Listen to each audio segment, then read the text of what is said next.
This video is a sneaker review of my Kanye West collection.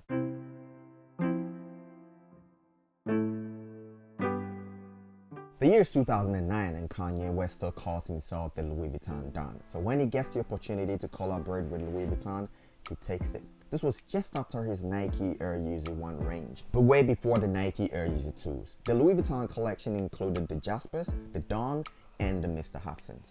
Oh, and way before switching sides to Adidas. You know what? This is not an unboxing video, so let's just get right into it. There they are, the beauties. These are all the shoes I own designed by Kanye West. I'll quickly review and rate each pair based on my experience, but before we go any further, do me a favor and hit the subscribe button. So this is the Louis Vuitton Kanye West Jaspers. The shoe is quite chunky. As you can see from the oversized pull tab, the Velcro closure, which is also quite huge. There are 3 of them, 1, 2, and that. These are all quite huge. The shoe is made of calfskin with this suede detailing. Now, the reason why I chose this was just the contrast between the sole and that gray upper. The brown ribbed heel was also an added touch. The detailing on this shoe was quite awesome. I mean, you can see that this is the calfskin, but then you can see some patent leather detailing running behind the stitching and also just underneath the suede heel as well. On one side on this gold-plated detail is Kanye West and the other is the LV monogram. The LV floral print on the midsole of the shoe, patent leather and calfskin with the LV monogram stitched on the tongue. Again, looking inside the shoe, there is the Kanye West and Louis Vuitton printed on the insole. I don't think I've worn these as much as I would other sneakers, but the quality is still great because I mean I've owned them for over 11 years now and it still looks good. And so the rating that I give this based on the design and the quality, durability over the years is 4.5. Again, this has a very good resellable value and so doesn't hurt to have it in your collection. Let's move on to this, the Nike Air Yeezy One. Now, there were 3 different colorways released in 2009.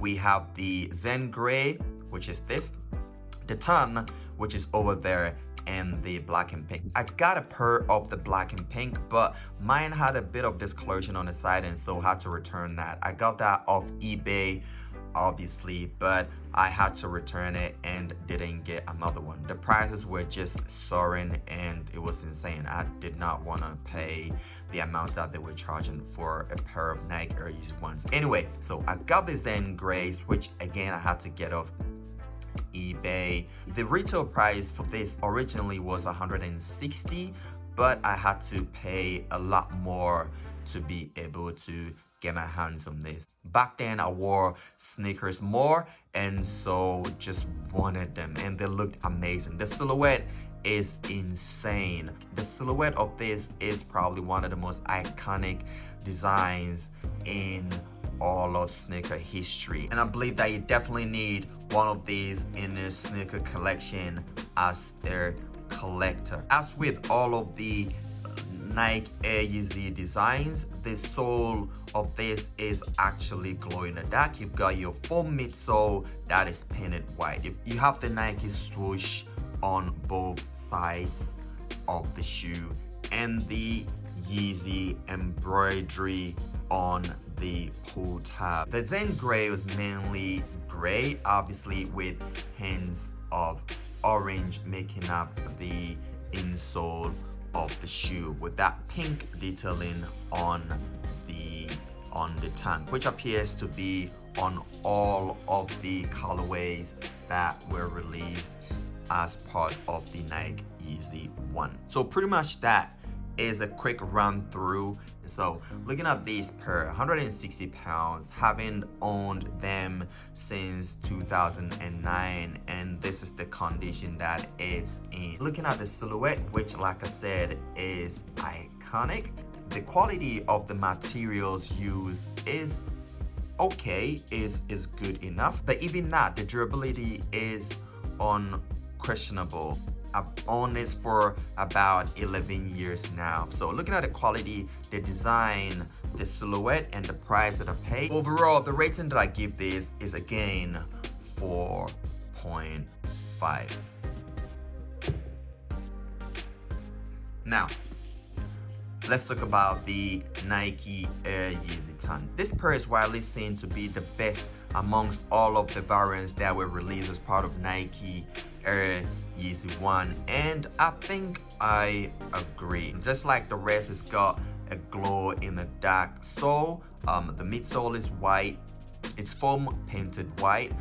The Nike swoosh on the tan is also glow in the dark, and it appears on both sides of the shoe. You have your Yeezy embroidery again on the pull top, which in this case is pink. I mean, you can see the denim stains on the shoe. This is one that I've had since 2009, so about 11 years, and this also retailed for 160. I would give this also 4.5. You can see from there that the foam is losing a little bit of color over there, but it's still good.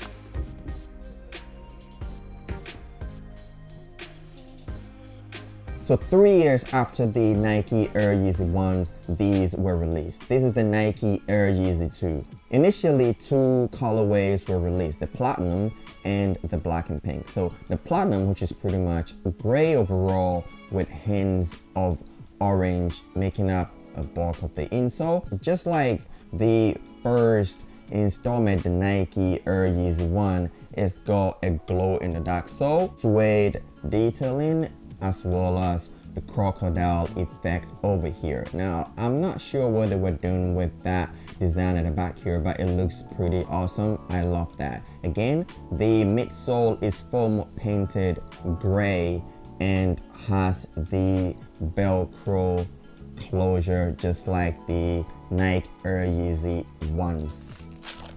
I mean, it's got this detailing in here. I'm not sure, it's just like a parrot looking one way and yeah, another looking the other way. I'm not sure what that symbolizes. I've not washed these since I got them. I've had them for like 8 years now and I've not washed these. Just some dry cleaning here and there, taking the dirt that I've seen or spotted on them. But yeah, overall, they look awesome. Based on the success of the Yeezy Ones, this was sold for a retail price of £250, but I mean, I've had it for 8 years. Like I said, I've not washed it, but they still look pretty awesome. It's still in a very good condition. And again, I will have to add that I've not pushed this to the extreme limits because there are certain places that I wouldn't wear this to. These are, I mean, I love them, and so I'm quite protective of these pairs. They're quite delicate, and so I'm not sure if I push them to the limits that I would normally, or you would normally push a pair of shoes. But I mean, they still look good after 8 years, and based on the price that I paid for them, I will give this 4.5. This is the Adidas Yeezy 350 Volume 2 Triple White. I mean, it's called triple white, but it's got some cream detailing on it. The outsole of the shoe is cream. I'm not sure if you can see the separation over there. Is glued together. It's glued to the midsole over there and also on this side. Yes, but the midsole is white. The 3 stripes detailing, it's seen inside the shoe with the Adidas Yeezy print on the insole. Obviously, the Yeezy is differentiated from the Nike Yeezy with that cross in the Z. The materials used in the design of this pair is quite durable. I like it. I got 2 pairs of these shoes. One was first gifted to me. I left that on top of my car, then drove off to work. Obviously, that fell off and had lots of cars driving over it. It had oil stains and all of that. However, washed them and they still look pretty good, and so I'm convinced of the qualities that these shoes possess. Now without that, I probably would have given this a 4, but based on the quality and the price that these cost, I believe they retailed for £160, and so based on that, I give this a 4.5. Otherwise I probably would have given it a 4, but I do give this a 4.5. You might think that I'm out here giving 4.5 to every shoe. You get a 4.5, you get a 4.5, but nah, I'm not Oprah. These are awesome pieces, classic designs, and have lasted for a very long time, and so do deserve the 4.5s that I'm giving it. Yes, I think the next video on this might probably be how I style them. I don't wear these anymore, 1, 2, 3, because they're quite huge and chunky, but I mean, chunky shoes are making a comeback, and so yeah, I might make a video on that. That is something that we will definitely look at in the future. Let me know in the comment section below if you want to see how I've styled these pairs in the past. On to my next video, gentlemen.